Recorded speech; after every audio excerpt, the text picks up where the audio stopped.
Peace and great morning, kings and queens. It's another motivation, money making Monday.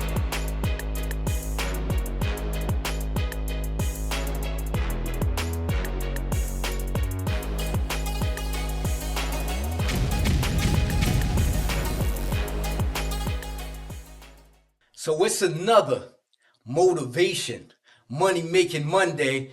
You know what I'm saying? I got the honor of being here with Jamal Hill.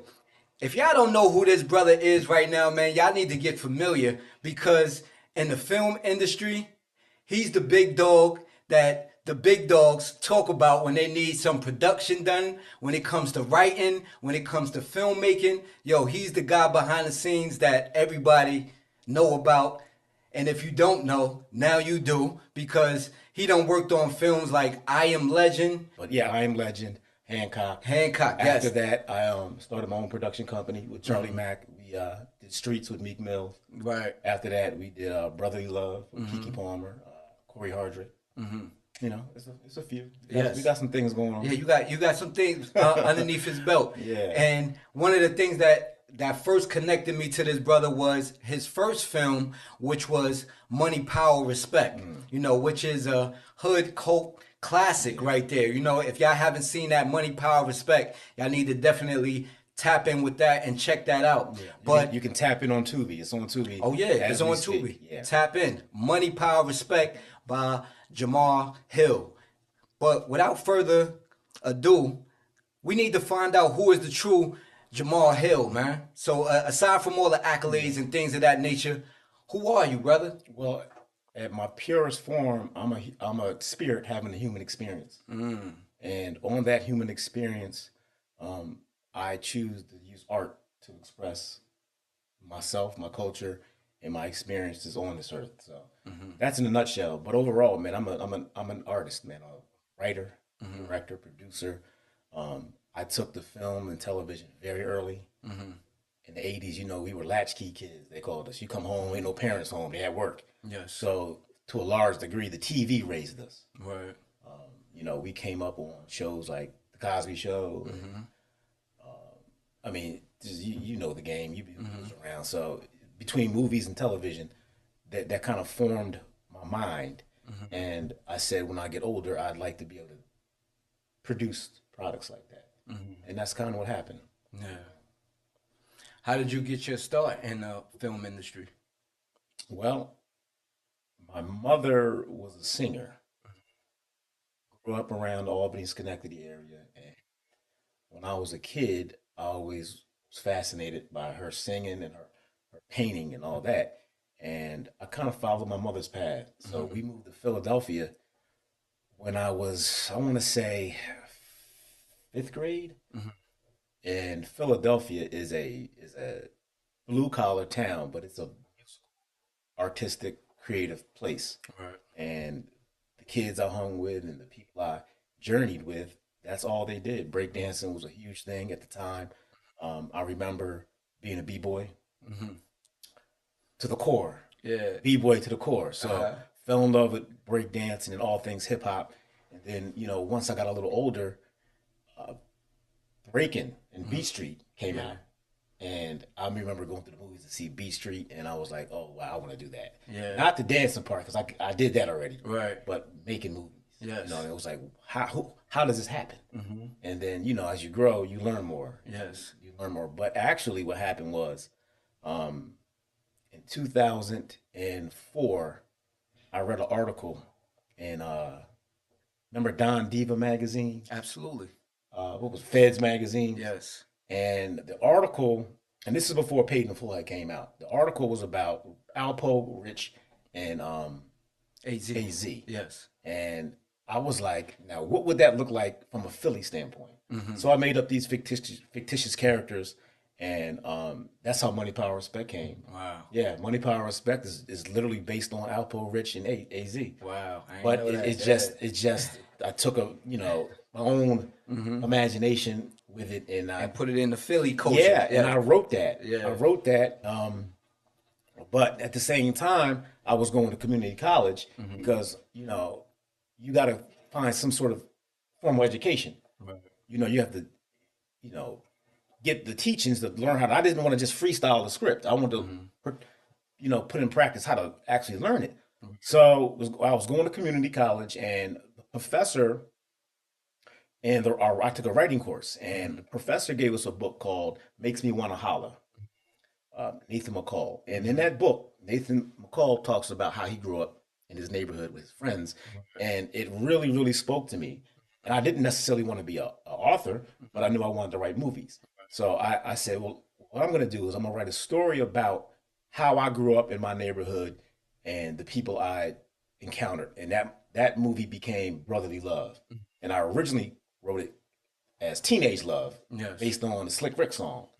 And so that was the first script I wrote, and then I wrote Money, Power, Respect. But Brotherly Love was too elaborate of a story. But Money, Power, Respect, that was a small little budget movie. Right. So I Right. said, well, let me tap into that and just see if I can make that. Yeah. And that's kind of what happened. That's kind of like the short version. Wow. Nah, that's amazing, man. Yeah. That's amazing how that went. And it's amazing how to see how you intertwine the hip hop culture, which is very much a part of Yeah. how we told stories originally Yeah. through in our culture, Yeah. and then brought that to the screen Yeah, because and the take first storytellers was the rappers. yeah, At least from our generation. right, Your Slick Ricks, your Rakims, your Big Daddy yes, Kanes. And I wasn't a rapper. right. Couldn't rap to save my life. But you can So, tell a but story, I right? know I could tell a story. Yes, So, and that storytelling ability turned into screenwriting. right. Yeah, and then that's where the love affair started, so to speak. Yes, yes. So it went from money, power, respect. You had one in between, and then Yeah. you came out with brotherly love. Well, I had two in between. I Okay, had what was one. the other one? Oh, the other one was on Tubi as well. It's called After Autumn. After autumn. Yep, I Okay. wrote that. It was a love story because I was a barber. Yeah. That's how I paid my bills. Right. You know, you can starve as an artist all you want, but you got to Right. Right. bills got Right. to You get got to paid. work. Absolutely. Yeah. So I was a barber forever, and when I was a barber, I made up a story about me and two of my friends who was also working in the shop with me Hmm. about a girl, and we all liked her, and Hmm. it became like a love triangle. Right. So I wrote that, shot that. My wife and I produced that. Hmm. Um, then by the time that was in circulation, I met Will Smith and Charlie Mack.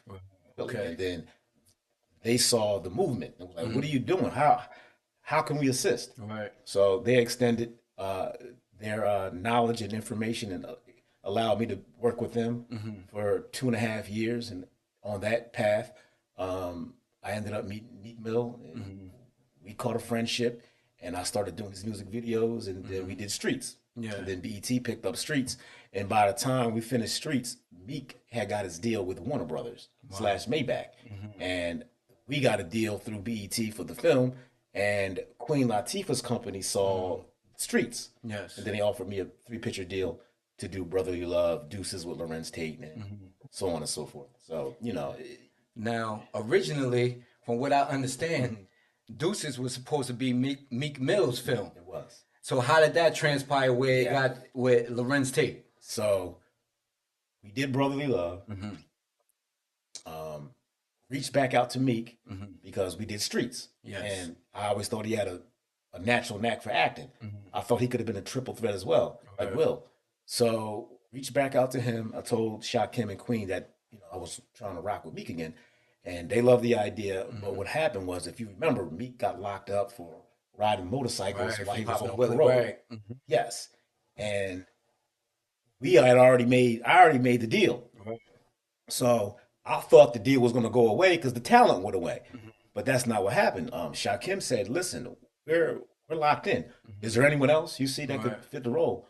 And immediately I said, "Absolutely, Right. Lawrence Tate," Uh-huh. because Menace to Society, Right. Dead Right. Presidents, Right. the list goes on. Right. And I said, if I had my dream cast, I'd start with him, Right. and that's what we did. Friends read the script, and the rest is history. Right, right. Nah, that's a good tie-in, man, because we all know like Lorenz Tate is like one of the Yeah, legendary for sure, actors of our time. Know what for I'm saying? sure. I would say he fall right under there with Samuel L. Jackson and Denzel, Denzel, yeah, all of that. Know what I'm saying? absolutely. So shout out to Lorenz Tate. Know what I Yeah. mean? And shout out. I must not glaze over the fact that you are a Albany Schenectady native. Know what I'm saying? Yeah, Even though Philly was where yeah. you was raised, you A was lot of born people, here in Albany. yeah, a lot of people Yeah, think I'm from Philly, and don't right. get it wrong, I rep Philly to the death. Uh-huh. But if you look at my IMDb page or my resume, Yes. it always says born in Schenectady, New York. Yes. Always. Uh-huh. The tri-state area, like I said, I was born up here, and from time to time, I always had to come back because my father and my his side of the family lived up here, Right. and also my mom's as well. But my mother, Hmm. she uprooted and went to Philly for her music career. Okay. And so when she left the Philly, obviously me and my brothers and sisters, we followed her, and we were raised in Philly to a Got you. large degree. But absolutely, this the tri-state area always embraced me. Hmm. Um, I still have a lot of New York swag in me as well. You Absolutely. know, New York is the epitome of swag. Right, right, right. So The Mecca of swag. absolutely, Facts. You know. always got a But just as much as New York and Philly, we like one and the same, and I think that that's why we clash clash. as well as get Yeah, along. But like once it's yeah, done, yeah, we together, we rock with each other yeah. real strong because we so much alike. It's Yeah, just you know like what a it different is? I think what it is Philly has always been the New York shadow, uh-huh and it puts, it gives you a little, stigma almost. yeah, Yeah. when New York has such a big presence, and Yes. you're the next big city underneath it, Yeah. you fall in its shadow, but Right. it rubs off. As Absolutely. much as Philly may want to think, we are independent. Come on, man, we were influenced heavily by New Absolutely. York, Absolutely. and it's a love affair. Yeah. As far as like with the film industry Yeah. and your love for music as well, Hmm. like what leads you towards doing more films than music? And is it because you recognize that it's greater potential for growth and wealth inside the Yeah. film industry versus in the music industry, especially with things being as they are right now? Yeah, there's a long answer to that, Hmm. but I guess the short one would be I'm not as musically inclined Hmm. as I am as a filmmaker. I don't have the skill set Hmm. in music. I wish I did. All my biggest heroes are musicians, Hmm. your Michael Jacksons, your Princes, Stevie Wonders, and Hmm. I those are the people that raised me Right. in terms of artistic ability. I just didn't have it. My mom has it, my sisters have it, but Hmm. mine came in other fashions. Right. So I said, okay, since I can't do music, how can I help push music into a different stratosphere? Hmm. And if you notice, a lot of my movies, mostly all of them, have real serious musical soundtracks, Yeah. and I think music is the backbone Mhm. to the reason why I do a lot of movies. Right. Yeah, Got you. yeah, especially Brotherly Love. Hmm. Like if you go back and watch it and just pull the soundtrack out, the Yes. music that we were allowed to use and we're blessed to use because Kenny Gamble from Philly International Records gave us the Teddy Pendergrass record, Hmm. Wake Up. Yes. Kiki Palmer redid that. We have Dre and Vidal who did Mm. Usher's Confessions album. They did original song with Kiki on that. No Love. Uh, if Where can Jay we Z. see? Where can we see Brotherly Love now? It's on Netflix. It's on Netflix as Yeah, well. Netflix Okay. ain't getting rid of that. Yeah. That's yeah. Last I heard, man, I think we He's had doing some big six. solid numbers. I heard we were doing big, solid numbers Yeah. on there. Yeah. So Yeah. yeah, That's it the ain't going stuff. nowhere. It's going to be on Netflix. Um, Okay. um, Deuces. Hmm. Nas gave us permission to open up Deuces with the title record. It's just amazing. Yeah. Yeah, Yeah. amazing. So hip hop culture and music industry and music period is the backbone of all your films. Most And of them. yeah. Yeah. Oh, it's funny you say that. So just recently, I've been commissioned to do movies outside of the hip hop space, urban culture. Um, my brand has brought me to a bigger market, Hmm. and I just shot my first psychological thriller with no music. Wow. So that was a stretch for me. It was a great opportunity to see uh, my talent in Hmm. a different light. Hmm. So I have my first psychological thriller coming out this year. It's called Checkmate. Hmm. I did that with Tressa Smallwood's company, Megamind. So this is my first endeavor going out of the hip hop space and music. Right. So it's a It's career. growth. It is. It's growing. It's Yeah. growing. Yeah, because there is a lot of artists, like say for example, like I've seen Pharrell do a lot of scores on movies across the Oh board yeah, that's that's way nothing outside of the to do with range. hip hop. Yeah, Yeah, of the hip hop. RZA as Yeah, well, exactly. who I just had the pleasure of meeting about a month ago. Hmm. Trying to work with him in the future. But Yes. yeah, so there's a lot of us from the hip hop culture that's expanding out into different genres. Well, music is music. You know what I'm Hmm. saying? And Art it's is art. right, Yeah, exactly. art is You art. know, and if it touched the heart and it comes from the heart, and we all got a heart, so we can all feel it and connect to it in a way. You know what I'm saying? It don't have to be just one genre of music, yeah, at all. So, with that being said, like from the start, Hmm. when you started out, I know you said you wrote Brotherly Love first, Yeah. but the first movie that you actually came out with, which was Money, Power, Respect, Hmm. to where you are now, Yeah. what things do you see that you would have done differently, or that was really a growing point for you to that change your outlook on the way that you do films and the way that you bring your artistic vision to life? That's a great question. Last funny you said. Last night I was talking to this young lady who's a aspiring screenwriter, Hmm. and she was like, the things she read from a few years ago is not as good as the things she. And I said I have the same story because Hmm. when I look at my older movies, Hmm. it's like, oh my god, look how amateur I was, you know. Yeah. But you got to learn to appreciate Hmm. uh, where you came from, Right. because my first few movies, it's like I'm heavily into boxing, and I watched old boxing matches of Muhammad Ali when he Hmm. was young Cassius Clay. Yes. You still appreciate those fights. Did he get better? Absolutely, he got Yeah. better. But it's good to see where you were at when you first Right. started. Then you can at least track the progress. I would do a million things different, Hmm. but you still want to be able to track the progress, Hmm. right? Because no no one becomes great overnight. Right. Rome wasn't built in a day, as they Right. say. So you want to be able to catalog back and see how you were approaching things back then and how you changed and grew, but you still have certain signature things you still do. Hmm. And you hone those things and make them sharper. Yes. So I wouldn't change anything, but I definitely have grown. Yeah. I've grown in the capacity of how I deal with actors. Hmm. When I was first starting out, I thought that you would have to tell actors what to do. Hmm. No, what you do is you create the environment Hmm. so they can do their thing. Right. And then if there's any notes, that's why it's not a stage play, it's a movie. You do it another take, you do it again and again. And Hmm. within those different takes, you'll find the perfect segue into what you're trying to Right. achieve overall. The flow. Yeah, the flow. And not only that, I deal with my departments different as well. Hmm. Because when I first started, I didn't have departments. Hmm. You don't have a Right. yeah. Right. You You wearing don't all the wear hats. all the hats. You don't Right. have Right. Right. a extensive camera department. You don't have a huge grips and gaffers and lighting setups. You just have what you have. Right. But now, since I don't have to wear the hats, Hmm. you have to learn to communicate uh, properly to each department and differently because each department needs different information. Absolutely.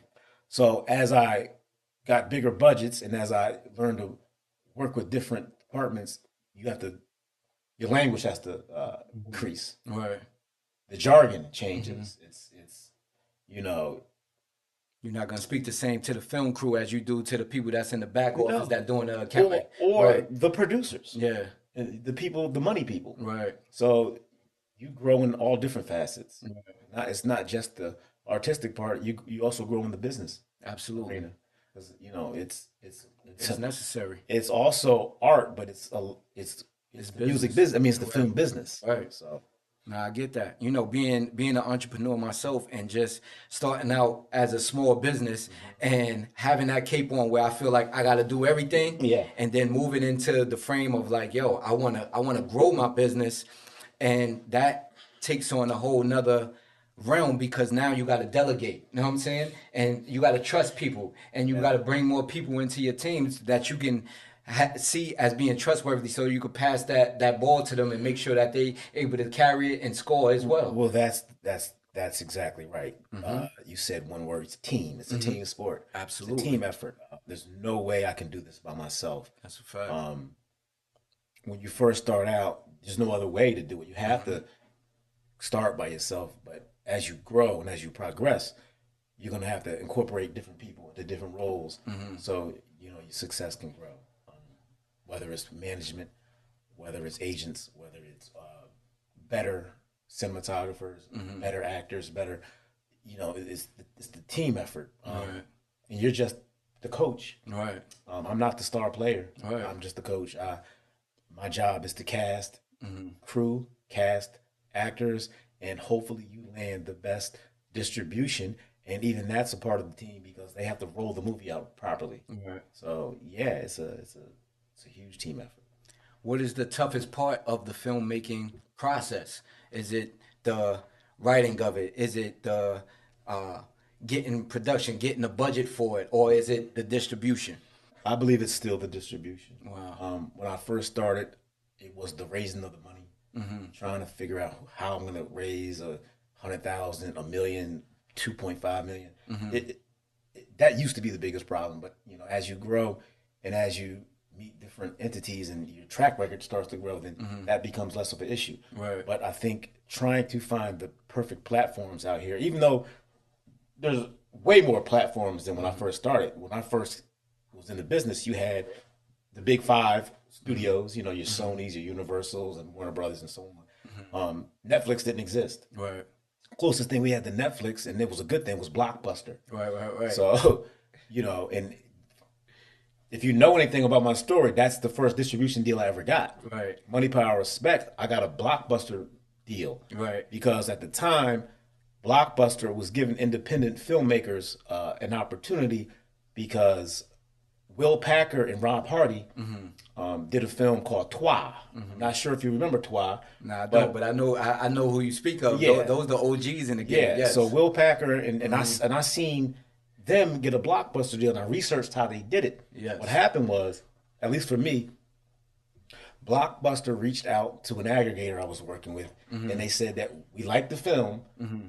and we want to purchase one copy for every chain. Mm-hmm. They have 10,000 chains. Yeah. That's 10,000 That's a lick right copies. there. Yeah, absolutely. So they didn't buy, each store didn't hold them in bulk. Each Right. store had one and they Right. would rent it. Right. Absolutely. And what happened was, organically, people loved the movie. Yes. Because there wasn't no YouTube. You couldn't watch no YouTube Right. back Right. then. It It was wasn't just, you none of had to that. have the DVD. Yes. So people would rent it and they wouldn't return it. Right. People would rent it and then duplicate it, Oh and then yeah. the streets would Yeah. take it, Those and the copies was on bootleg. the street, Yes, man. so the bootleggers gave me my career. Right. Right. No lie. If Listen. it wasn't for the bootleggers, I Yeah. would not at least I wouldn't have the fast track Right. at Right. least. So that was my first distribution was Blockbuster and then the streets. Right. So the Well, streets. that's how I first saw it on Yeah. the bootleg copy. Yeah. Because if I didn't see it that way, Yeah. I wasn't going in the Blockbuster like that. It was in the streets, Mhm. and the streets don't duplicate anything that's not worthy enough to be No. duplicated. So yeah, so that means that it was quality Yeah. enough to Street be official. exactly, It was my exactly. mixtape. Yeah, That facts, no, facts. that was if there was a thing as a mixtape Right, in the film industry, right. That was your clue mixtape that was of my that time. That money, absolute power, respect. thousands. Facts.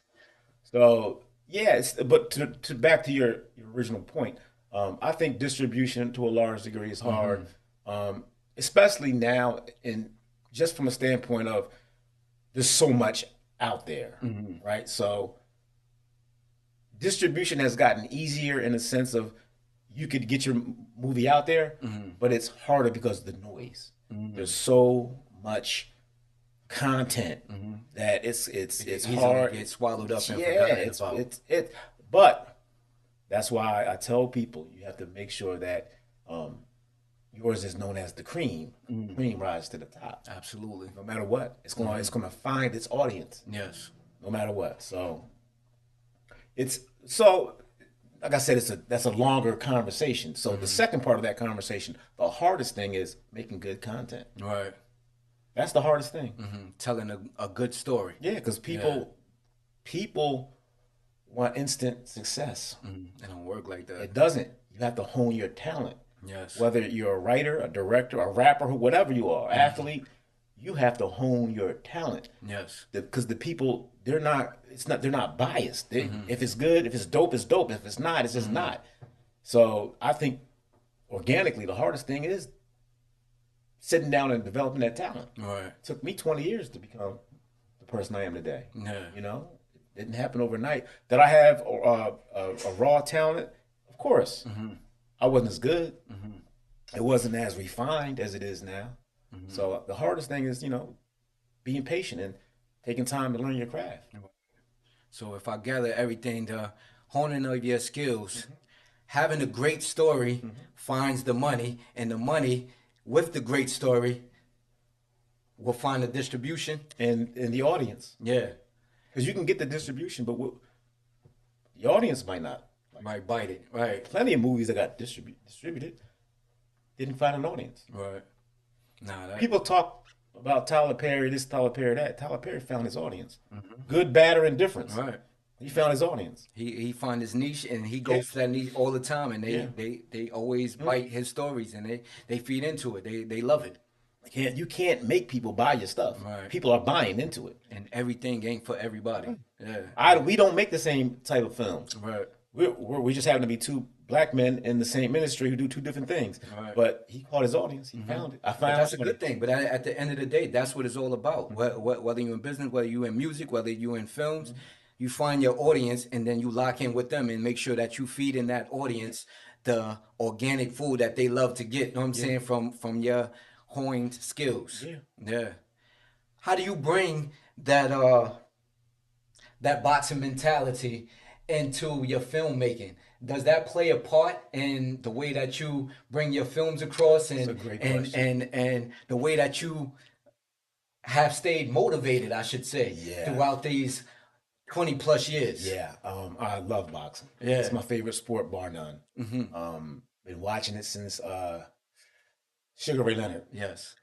My dad was an Ali fan. I was too young to see the live Ali fights. Yes. But I caught the Sugar Ray Leonard train. Yeah. Then I caught the Roy Jones train. And Yes.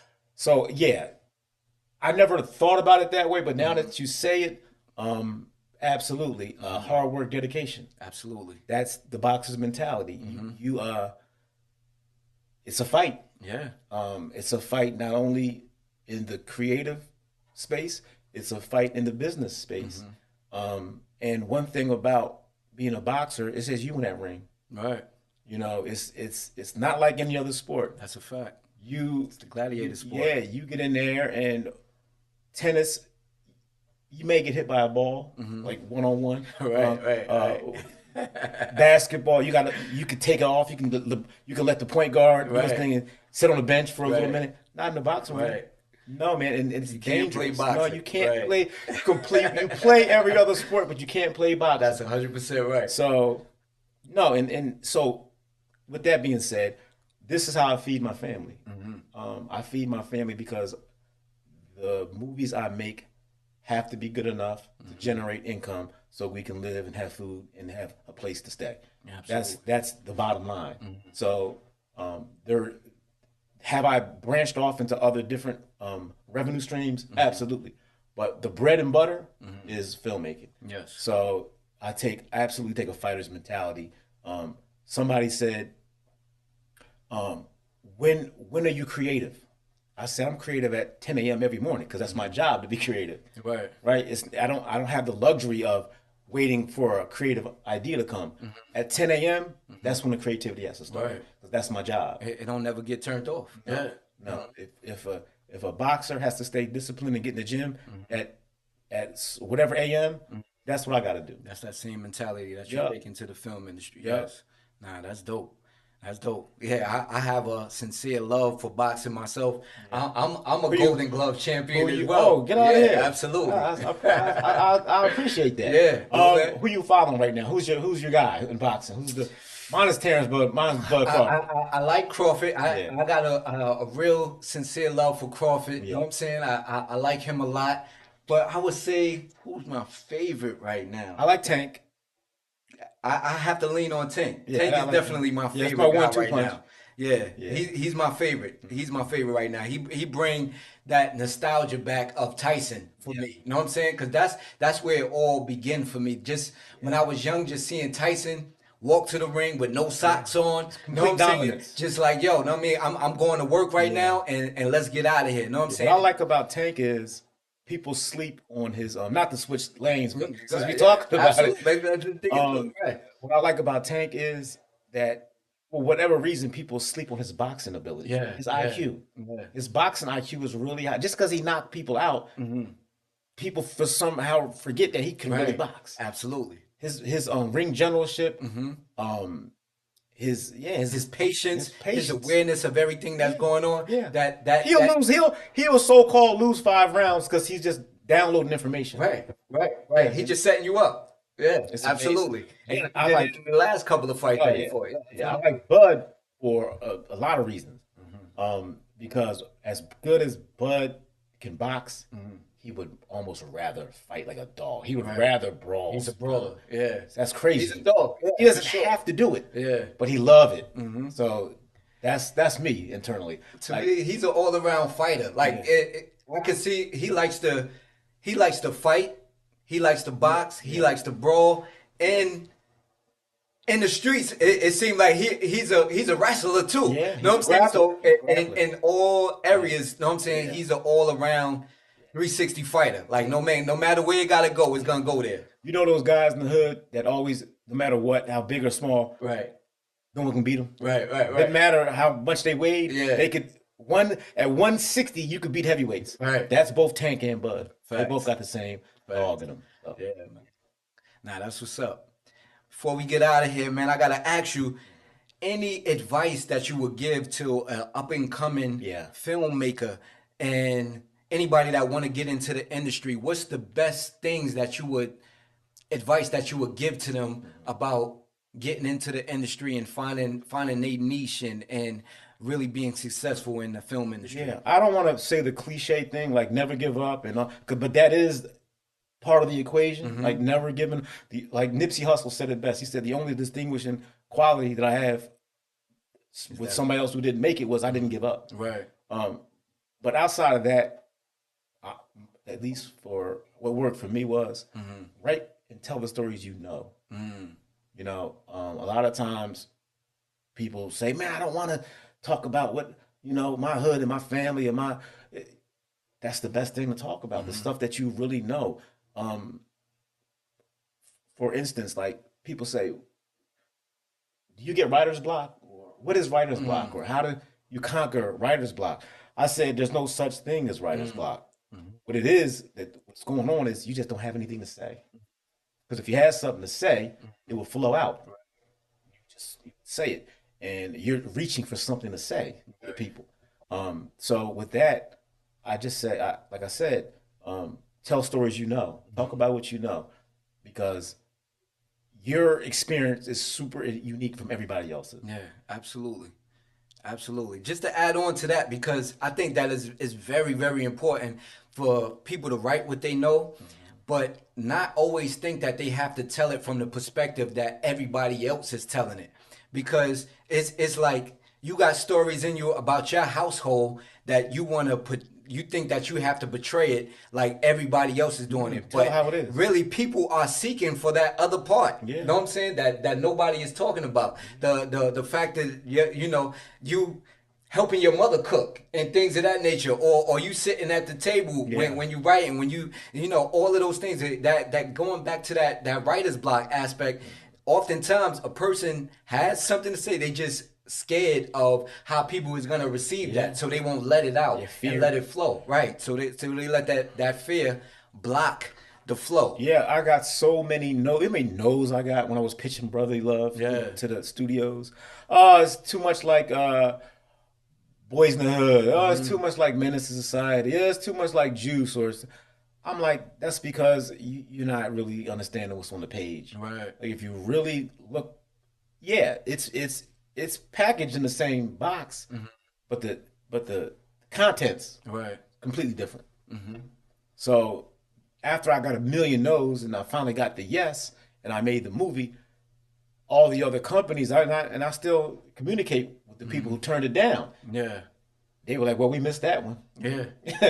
Yeah. So, And sometimes that makes the future relationships or the future partnerships oh even yeah, better. even better. Yeah, we don't Yes. want to blow that one again Right. because I got Facts. more. Yeah, you Facts. missed that one. I got plenty more. Absolutely. Yeah, we could.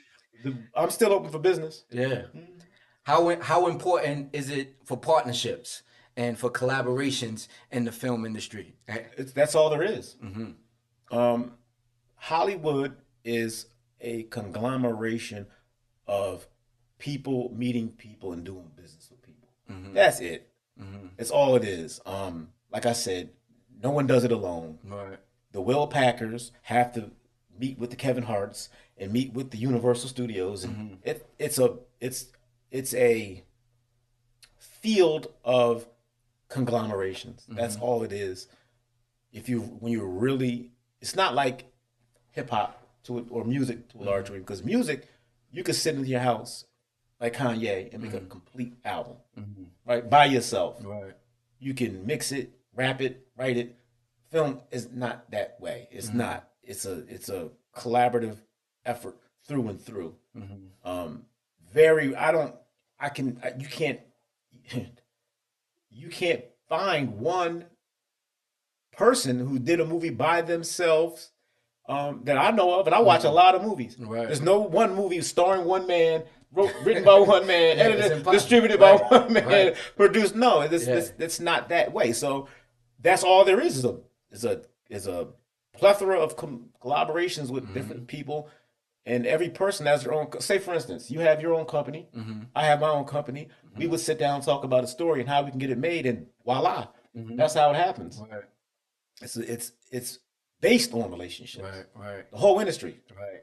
That's what I love to always tell people. Competition happens at the bottom. Collaboration happens at the top. Yeah, I And we don't should compete. I always be create. speaking to the top. Yeah. Yeah. Absolutely. So what's next for Jamel Hill? Well, tons of things, but off the top, the reason I'm here right now in the tri-state area is we're promoting our movie Sugar Baby. Yes. It's screening tonight, and so that's why I'm here. But outside of Sugar Baby, starring Lance Gross and Christina Cooper, and Yeah. Looking forward to that that one. will be on BET Plus. I'm Yeah. not sorry, that's the BET original. Yes. That's the BET original. When is I that have set to premiere on BET? They say I got an email. I think it's February 22nd. Okay. Yeah, 2025 next year. Gotcha. Right now, also like I said, I have Checkmates. I'm in post production with Checkmate. That is a Tubi original. Tubi is now doing their own originals like Netflix. Yeah. They're spending between $1 to $20 million on productions. They rang my phone and said we'd love for you to take the lead on this project. So I'm currently in post production on that. I also have a book dropping. Like I told you, okay. Directing My Purpose. Got you. Directing My Purpose is the first 10 years of my journey. Yes. Coming, how a barber from Philly became a Hollywood filmmaker. Yes. It's like I said, it's a 10-year journey on how that happened. Yeah. Looking And forward to that thank one. you. And Yeah. the people I met on the way Mhm. and how me and my family went through our trials and tribulations to become the people we are. Yes. Yeah. Yeah. I like that. Know what I'm saying? And you get to tap into another one of your artistic outlets by Yeah. diving That's directly my into the literary first. offering. This is my first Yeah. shot at being an author. Yes. So I hope that people appreciate Yeah. the honesty, the transparency, Hmm. and yeah, hopefully we can have some success. In the, Yeah, I'm sure you will. They say, a writer gets to live twice. One time in real life and the second time through recollection. Know what I'm love it. saying? And love just it. thinking back and bringing those things Yeah, it was to therapeutic. people. Yeah, It was therapeutic yeah, for me. I had my wife read it. She fact checked it. yeah. It was Yeah, like, yeah, look, absolutely. That's important. no, so Right. I'm having my sons read it next. See how they Yes. feel about my mother. She has a intricate part in the story of my life, obviously. Yes. Nah, that's big, man. That's huge. So once again, man, I thank you Thank for you for having me on taking your this platform. interview. Yeah, man, I love what you got. Not just an interview. This was a candid conversation Yeah.